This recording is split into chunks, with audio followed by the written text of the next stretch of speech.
నందు ప్రియమైన దేవుని బిడ్డలారా, గాడ్ ఆఫ్ ద బైబిల్ అనే అంశంలో దేవుని యొక్క వాక్యమును ఆదికాండము గ్రంథము 22వ అధ్యాయము 15వ వచనము నుండి ధ్యానిద్దాం. తలలు వంచండి, ప్రార్థనలో ఏకీభవించండి. ప్రభువు తన గొప్ప కార్యము మన అంతరంగంలో జరిగించినట్లుగా ప్రార్థన చేద్దాం. మమ్మలను మిక్కిలిగా ప్రేమిస్తోన్న మా ప్రియ పరలోకపు తండ్రి, మీ పరిశుద్ధ ఘన నామమునకు వందనములు, స్తోత్రములు. నేటి వాక్య ధ్యానము ద్వారా మాతో మాట్లాడమని అడుగుచున్నాం. మా ప్రేక్షకులను దర్శించండి. మీ యందు విశ్వాసముంచుట మాకెల్లరకు నేర్పండి. మా ఆత్మీయ జీవితములను బాగు చేయండి. మా ప్రేక్షకులను దీవించి నూతనంగా అనేక మంది సపోర్టర్స్ను ఈ ప్రోగ్రాంకి దయచేయండి. యేసు నామమున వేడుచూ ఉన్నాము తండ్రి, ఆమేన్. ప్రభువునందు ప్రియ దేవుని బిడ్డలారా, పరిశుద్ధ బైబిల్ గ్రంథము నుండి ఆదికాండము గ్రంథము 22వ అధ్యాయము 15వ వచనములో యెహోవా దూత రెండవ మారు పరలోకము నుండి అబ్రహామును పిలిచి మాట్లాడెను. 11వ వచనంలో యెహోవా దూత పరలోకము నుండి అబ్రహామా అబ్రహామా అని పిలిచెను. 11వ వచనంలో మొదటి పర్యాయము పరలోకము నుండి యెహోవా దూత మాట్లాడెను. 15వ వచనంలో రెండవ మారు పరలోకము నుండి అబ్రహామును పిలిచి ఇట్లు అనెను.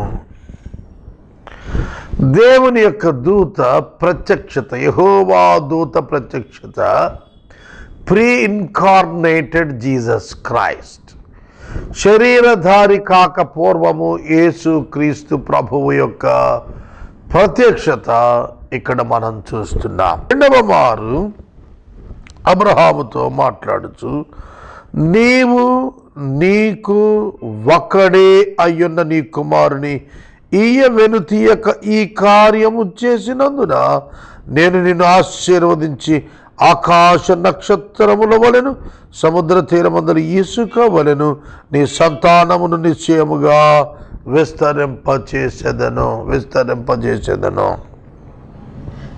నీ సంతతి వారు తమ శత్రువుల గవిని స్వాధీనపరుచుకుంటారు. మరియు నీవు నా మాట వినినందున భూలోకములోని జనములన్నీ నీ సంతానము వలన ఆశీర్వదించబడును. నా తోడని ప్రమాణము చేసి ఉన్నానని యెహోవా సెలవిచ్చెను అనెను. ఇక్కడ యెహోవా దూత ప్రత్యక్షత దేవుని వాక్య ప్రత్యక్షతయే.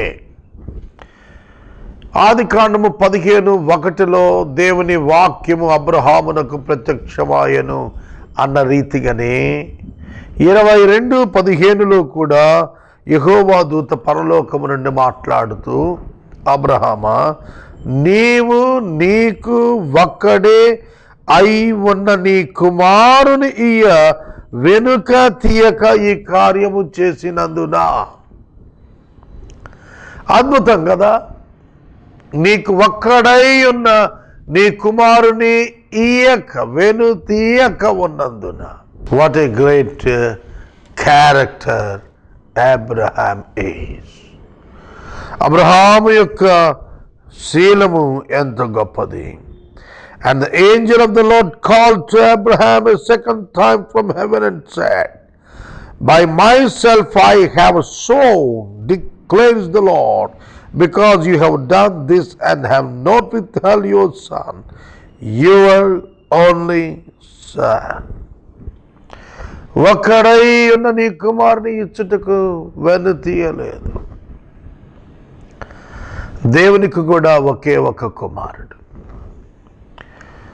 అబ్రహాము తన ఒకే ఒక కుమారుని ఇచ్చినట్టుగా దేవునికి దేవుడు తన ఒకే ఒక కుమారుని మానవుల కొరకు అనుగ్రహించాడు. అర్థమవుతున్నదా? దేవుడు మానవుల కొరకు తన ఏకైక జనతైక కుమారుణ్ణి ఈ లోకానికి అనుగ్రహించాడు. జనులు రక్షించబడినట్లుగా దేవుడు తన కుమారుని ఈ లోకమునకు పంపించాడు. రోమాపత్రిక 8వ అధ్యాయంలో తన కుమారుని అప్పగించాడు, అనుగ్రహించాడు మరియు అప్పగించాడు. ఎందుకొరకు?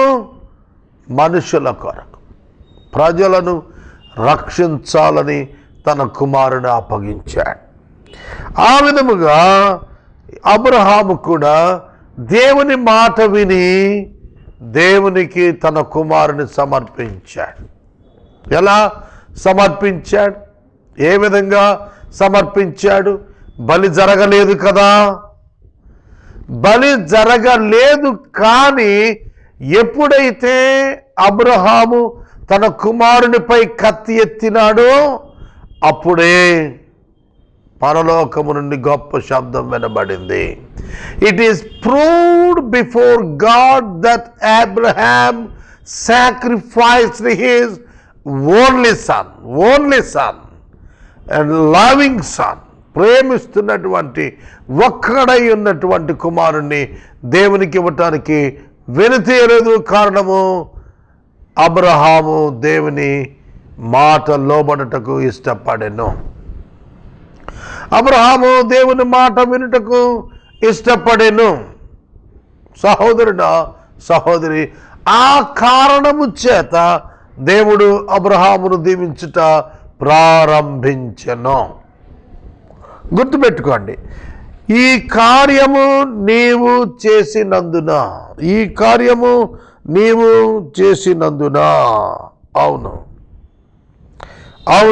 నీవు ఏమి చేశావో దానిని బట్టి ఆయన ప్రతిఫలం ఇచ్చేటువంటి గొప్ప దేవుడై ఉన్నాడు. నీవిది చేశావు కాబట్టి నేను ఇది చేస్తున్నాను నీ పట్ల. ఆదికాండము 3వ అధ్యాయములో దేవుడైన యెహోవా ఆదాముతో మాట్లాడుతున్నప్పుడు చాలా తేటగా చెప్పాడు, నీవు నీ భార్య మాట విని, నా మాట వినక నీ భార్య మాట విని నేను తినవద్దని చెప్పిన పండు నీవు తింటివి గనుక నీ నిమిత్తము భూమి శపించబడినది.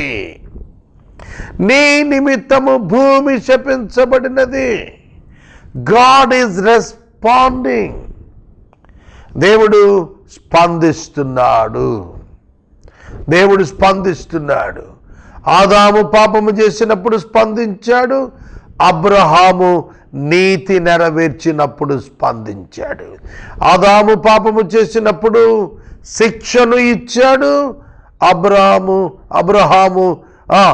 అబ్రహాము దేవుని మాట వినినప్పుడు దీవెన ఇచ్చాడు.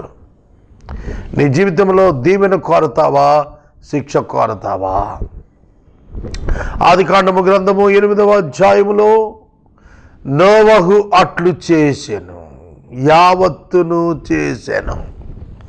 యెహోవా ఆజ్ఞాపించిన ప్రకారము యావత్తును నోవహు చేసెను. God blessed Noah and his family. కుటుంబాన్ని దీవించాడు. అబ్రహాము కుటుంబాన్ని దేవుడు దీవించాడు. ఈ రాత్రి వాక్యం వింటున్నటువంటి నిన్ను, నీ కుటుంబాన్ని దేవుడు దీవించాలి అనగా నీవు దేవుని మాటకు విధేయత చూయించాలి. నేను నిన్ను ఆశీర్వదిస్తాను. ఎలాగా? ఆకాశ నక్షత్రాల వలె, సముద్ర తీరమందలి ఇసుక వలె నీ సంతానము నిశ్చయముగా విస్తరింపజేస్తాను. ఇవాళ ఇది జరిగే ఉన్నది. ప్రపంచంలో విస్తృతమైన జనాభా అబ్రహాము యొక్క సంతానముగా ఈ లోకంలో చలాబడవుతున్నారు. సహోదరుడా, సహోదరి, దేవుడు నీవు చేసిన క్రియలను బట్టి నిన్ను దీవిస్తాడు. నీవు దీవెనాకరమైన పనులను చేసినట్లయితే దీవెనా ఫలములనే నీ జీవితంలో నీవు సంపాదించుకోగలుగుతావు. సోదరుడా, సోదరి, నీ వ్యక్తిగత జీవితాన్ని పరీక్షించుకో. నీ శత్రువుల గవిని నీ సంతానము స్వాధీనం చేసుకుంటారు. What a great promise it is. ఆదికాండము గ్రంథము 24వ అధ్యాయములో లాబాను తన చెల్లెలైన రిబ్కాను దీవిస్తూ చెప్పినటువంటి మాట, మా సహోదరి నీవు వేవేలకు తల్లివి అగుదువుగాక. మా సహోదరి నీవు వేవేలకు తల్లి మగుదవుగాక, నీ సంతతి వారు 60వ వచనం 24వ అధ్యాయం 60వ వచనం, నీవు నీ సంతానము తమ పగవారి గవిని స్వాధీనపరుచుకుందరు గాక అని ఆమెను దీవించగా. దీవెన, దేవుని మాటకు లోబడుతున్న వారికి దేవుడు దీవెన ఇస్తున్నాడు. మై డియర్ ఫ్రెండ్స్, నా ప్రియమైన సహోదరి సహోదరులారా, మీరు దేవుని మాట, దేవుని పరీక్షకు లోబడి దానిలో జయము పొందినట్లయితే immediately you will receive the blessing. యోబు గ్రంథము మనం చూస్తున్నప్పుడు యోబు అనేక శ్రమల గుండా వెళ్ళిన తరువాత దేవుడు అతనిని దీవించెను. God blessed Job after completing the test by God. దేవుని చేత ఇవ్వబడిన పరీక్ష సంపూర్ణమైనప్పుడు, నెరవేరినప్పుడు దేవుడు ఆశీర్వదించెను. multiplied all his assets. అతనికి ఉన్నటువంటి ఆస్తులన్నింటినీ దేవుడు ఆశీర్వదించడం ప్రారంభించాడు. అందుకని ఇక్కడ అంటున్నాడు, నువ్వు నా మాట విన్నందున భూలోకములోని జనములన్నీ నీ కుమారుడైన క్రీస్తు వలన ఆశీర్వదించబడునని నా తోడని ప్రమాణం చేశాను. ఎవరి తోడని ప్రమాణము? దేవుని తోడు అని ప్రమాణము చేశాడు.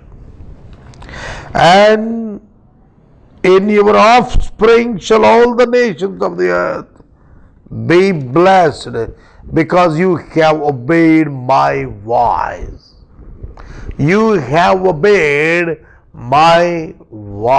నా స్వరము విని, నా మాట విని నీవు నాకు విధేయత చూపించావు అంటున్నాడు.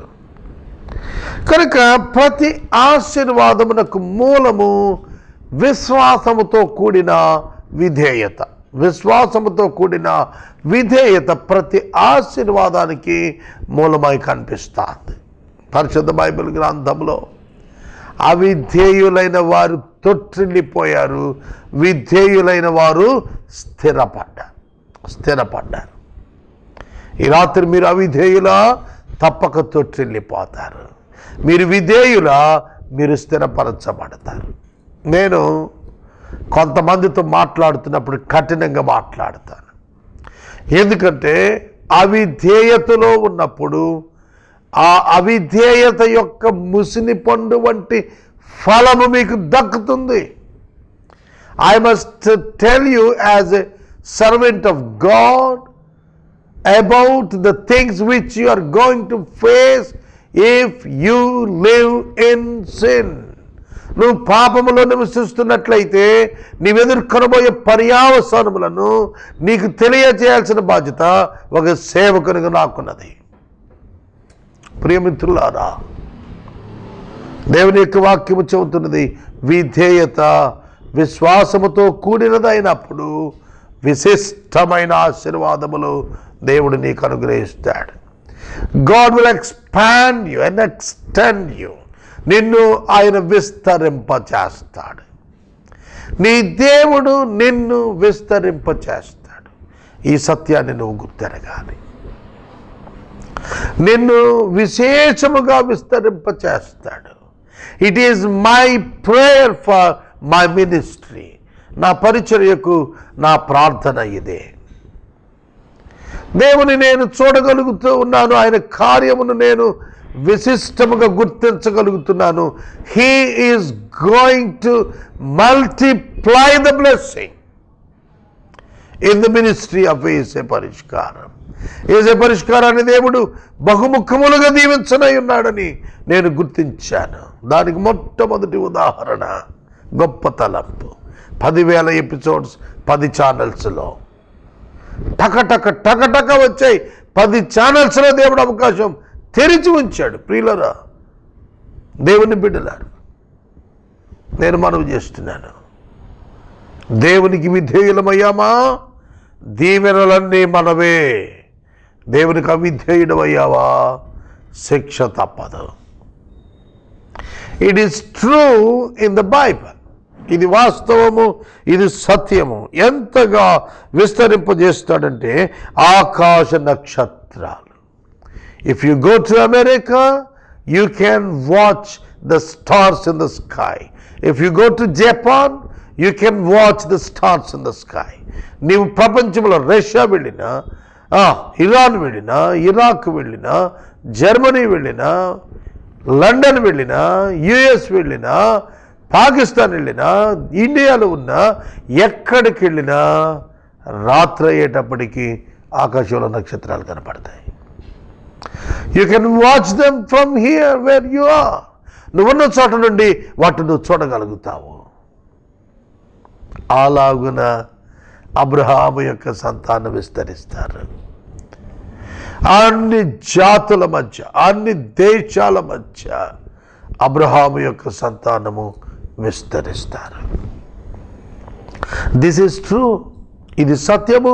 ఇప్పుడు ప్రపంచము అంతటా దేవుని బిడ్డలు ఉన్నారు, దేవుని బిడ్డలు ఉన్నారు. నీ సంతతి వారు నీ శత్రువుల గవిని స్వాధీనం చేసుకుంటారు. సాతానుడు ఎవరిని మిరుగుదురా అని గర్జించి తిరుగుతున్న ఈ దినాలలో నీవు సువార్తను చేతపట్టుకున్నప్పుడు, వాక్యమనే ఖడ్గము చేత ముందుకు సాగినప్పుడు అనేక మంది జీవితాలను నీవు విడిపించి ప్రభువునొద్దకు తీసుకుని రాగలుగుతావు. ఒక విక్టోరియస్ క్రిస్టియన్ లైఫ్ నీ వశమవుతుంది. విజయవంతమైనటువంటి ఇవాంజలికల్ లైఫ్ నీ వంతు అవుతుందని ప్రభు పేట నేను మనవి చేస్తున్నాను. ప్రభువు నిన్ను ఆశీర్వదించి పిలుస్తున్నాడు. నీపై ఒక ప్రణాళిక కలిగి నిన్ను పిలుస్తున్నాడు.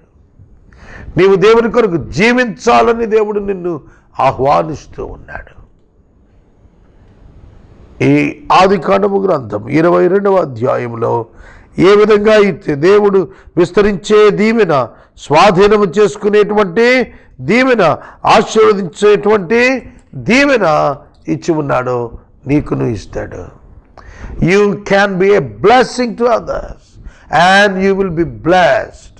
నువ్వు దీవించబడటం మాత్రమే కాదు, నీవు ఇతరులకు దీవెన కారకుడుగా మారిపోతావు. That is a great experience. Becoming a blessing to others is the great experience. ఒక గొప్ప అనుభవం ఏమిటంటే నీవు విశ్వాసులకు దీవెనగా మారట, నీవు అనేక విశ్వాసులకు దీవెనగా మారట. It is the mission of God for you. ఇది దేవుని యొక్క పరిచర్య అయి ఉన్నది నీ పక్షముగా. దేవుడు దానిని తప్పక నెరవేరుస్తాడని నేను మనవి చేస్తున్నాను. దేవుడు ఆయన పేరిట ప్రమాణం చేస్తున్నాడు. తనకంటే ఎక్కువ వాడు ఎవడును లేడు గనుక దేవుడు తన పేరిట ప్రమాణము చేస్తున్నాడు. ఆ తరువాత అబ్రహాము తన పనివారి యొద్దకు తిరిగి వచ్చాడు. వారందరూ కలిసి బెర్షెబాకు వెళ్ళారు. బెర్షెబాలో నివసించారు. వారు కిందకు దిగి రాక మునుపు దేవుని స్పష్టమైన దీవెన విధానము వారికి బయలుపరచబడింది. వారు దిగి వచ్చారు. వారు పర్వతము దిగి వచ్చారు. సంభవించింది. దేవుడు ఏదైతే వారి కొరకు నిర్దేశించాలని చెప్పి ఉన్నాడో అది వారి మధ్య తేటగా నెరవేరినట్లుగా వాక్యము సెలవిస్తోంది. అబ్రహాము తన పనివారి యొద్దకు తిరిగి వచ్చాడు. పనివారి యొద్దకు, జాగ్రత్తగా గమనించాలి మీరు, పనివారి యొద్దకు. So Abraham return to his young men, MEN, not MAN. MAN man singular, MEN men plural. Many servants అని అక్కడ అర్థమిస్తుంది. అబ్రహాము తన పని వారి యొద్దకు తిరిగి రాగా వారు లేచి అందరూ కలిసి బెర్షెబాకు వెళ్ళిరి. పనివారి అన్నప్పుడు ప్లూరల్, వారు లేచారు అన్నప్పుడు ప్లూరల్, అందరూ కలిసి అంటే ప్లూరల్, బెర్షెబాకు వెళ్ళిరి అంటే ప్లూరల్. 22వ అధ్యాయంలో మనం చూస్తున్నప్పుడు 3వ వచనంలో రాస్తున్నాడు, తన పని వారిలో ఇద్దరిని వెంటబెట్టుకొని వచ్చాడు. ఇద్దరిని వెంటబెట్టుకొని వచ్చాడని రాశాడు. ఇక్కడికి వచ్చేటప్పటికి అందరూ కలిసి 4 of them, ఇద్దరు వచ్చారు పనివారు. ఎప్పుడైతే అబ్రహాము తన గాడిదకు గంత కట్టి తన పని వాళ్ళు ఇద్దరిని తన కుమారుడు ఇస్సాకు వెంటబెట్టుకుని దేవుడు తనతో చెప్పిన చోటికి వెళ్ళెను. ఇద్దరు పనివారు వచ్చారు. అబ్రహాముకు సర్వీస్ ఇవ్వటానికి ఇద్దరు సేవకులు వచ్చారు. ఆ సేవకులు నమ్మకమైన వారు. అబ్రహాము పర్వతం మీద కుమారుని తీసుకుని వెళ్ళినప్పుడు నమ్మకముగా ఆ స్థలములో వేచి నిలిచి ఎదురు చూస్తున్నారు. The great servants of Abraham. దేవుని మొక్కుటకు నా యజమానుడు వెళ్ళాడు, కుమారుడు తీసుకుని వెళ్ళాడు, ఆయన వచ్చు పర్యంతము మేము జాగ్రత్తగా నిలవాలని నమ్మకత్వము కనపరిచినటువంటి యజమాను, నమ్మకత్వము కనపరిచిన దాసులు ఇక్కడ మనకు కనిపిస్తున్నారు. అందరూ కలిసి బెర్షెబాకు వెళ్ళి అబ్రహాము బెర్షెబాలో నివసించాడు. సోదరుడా, సోదరి, పరిశుద్ధ లేఖనాలు చాలా తేటగా చెబుతున్నాయి. దీవెనకు కారణము, విస్తరణకు కారణము, అభివృద్ధికి కారణము, స్వాధీనమునకు కారణము దేవుని యొక్క దీవెన, ఆశీర్వాదానికి కారణము దేవుని మాటకు విధేయత చూపటం. దేవుని మాటకు విధేయత చూపటం. ఎప్పుడైతే ఆ పని నీవు చేస్తావో ఆయన విశేష ఆశీర్వాదాలన్నీ నీవే అవుతాయి. దేవుడు అబ్రహామును ఎంత దీవించాడండి. ఇస్సాకును ఎంతగా దీవించాడు. యాకోబును ఎంతగా దీవించాడు. యాకోబు అంటాడు ఆదికాండము గ్రంథం 32వ అధ్యాయములో, నేను చేతి కర్ర చేత ఒంటరిగా యోర్దాను దాటి తిని గాని ఇదిగో ఇప్పుడైతే 2 గుంపులు అయిపోయానన్నాడు. Is it not true? Yes, it is true. ఇది సత్యము కాదా? వాక్యము చెప్పుచున్నది. If you obey to your God you will expand in your life. నీ జీవితంలో సమృద్ధిని నీవు చూడగలుగుతావు. నీ జీవితంలో సమృద్ధిని నీవు చూడగలుగుతావని ప్రభు పేటనే మనవి చేస్తున్నాను. నీ సంతానమునకు ఆశీర్వాదము, నీ సంతానమునకు ఆశీర్వాదం ఇవ్వటానికి దేవునికి ఇష్టమైనది. నిన్ను దీవించడమే కాదు, నీ తరమును దీవించడమే కాదు, నీ ప్రభువు నీ సంతానమును కూడా దీవించగలుగుతాడు. మనము ఇంతవరకు దైవజనులు డాక్టర్ బిషప్ కారుపాటి శాంతసాగర్ గారి ద్వారా గాడ్ ఆఫ్ ద బైబుల్ అనే అంశాన్ని గురించి ధ్యానం చేసుకున్నాం. ఈ కార్యక్రమం ద్వారా మీరు పొందుకునిచున్న ఆత్మీయ మేలులు ఒక SMS ద్వారా మాకు తెలియచేయండి. మీ ప్రార్థనా మనవులు మాకు తెలియచేస్తే ఏసే పరిష్కారం కార్యాలయంలో ఏర్పాటు చేసిన ప్రత్యేక ప్రార్థనా శిబిరంలో మీ కొరకు ప్రార్థిస్తాం. మీ కుటుంబ పక్షముగా ఒక ఎపిసోడ్కు ఆర్థిక సహకారము అందించాలి అనుకునేవారు స్క్రీన్పై డిస్ప్లే అవుతున్న మా అకౌంట్ నెంబర్కి పంపించండి. పరిచర్య సాక్ష్యము ఇచ్చి దైవజనులు డాక్టర్ బిషప్ కారుపాటి శాంతసాగర్ గారు ప్రార్థన చేసి ఈ కార్యక్రమాన్ని ముగిస్తారు. ప్రభువునందు ప్రియ దేవుని బిడ్డలారా, నేను ప్రస్తుతం యెరూషలేము దేశంలో 11 దినాల టూరిజం ట్రిప్ కొరకు నేను వచ్చి ఉన్నాను.